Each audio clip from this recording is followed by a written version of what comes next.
দর্শক, সৌদি আরব সম্পর্কে আমরা কম বেশি সবাই জানি। যুবরাজ সালমানের এই দেশটিতে প্রায় সময় বিভিন্ন রক্ষণাবেক্ষণের পাশাপাশি অনেক বিতর্কিত ঘটনা ঘটে থাকে।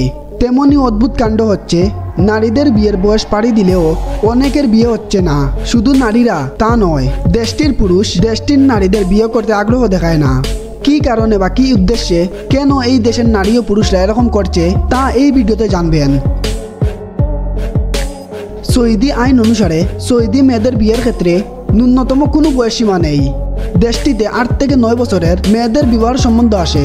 কারোর সাথে বিয়ের ক্ষেত্রে সৌদি মেয়েদের নিজস্ব মতামত গ্রাহ্য করা হয় না। কোনো নারী যদি পছন্দের পুরুষকে বিয়ে করতে চায় তাহলে পরিবারের পুরুষ অভিভাবকদের লিখিত অনুমতি নিয়ে ঠিক করতে হয়। আবারও পরিবার থেকে বিয়ে ঠিক করলে মেয়ের সম্মতি না থাকলেও তার কিছু করার থাকে না।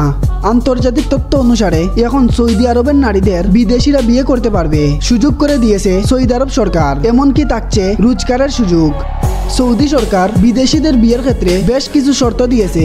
সৌদি নারীদের বিদেশিরা বিয়ে করতে চাইলে নারীদের বয়স 25 হতে হবে, যেটা আগে ছিল 30 বছর, এবং পাত্রপাত্রীর বয়সের গড় 15 বছরের বেশি হওয়া যাবে না।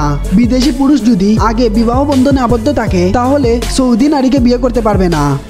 আবার সৌদি কোনো পরিবার নিজেদের গোত্র ছাড়া বিয়ে দিতে চায় না। সৌদি নারী ও পুরুষ বিয়ে করতে ভয় পায়। তাদের ভয়ের কারণ একটি দুইটি না, প্রায় 45টি কারণ রয়েছে।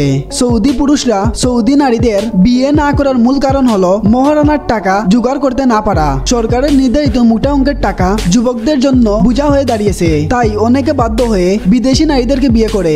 দর্শক, সৌদি আরবের অজানা তথ্য জেনে আপনার কাছে কেমন লাগলো অবশ্যই কমেন্ট বক্সে জানাবেন। সৌদি আরব সম্পর্কে আরো জানতে চাইলে কমেন্ট বক্সে আমাদেরকে জানান, আমরা আরেকটি ভিডিও বানাবো। আজকের ভিডিওটা এখানেই শেষ করলাম। ভালো থাকুন, সুস্থ থাকুন। আসসালামু আলাইকুম।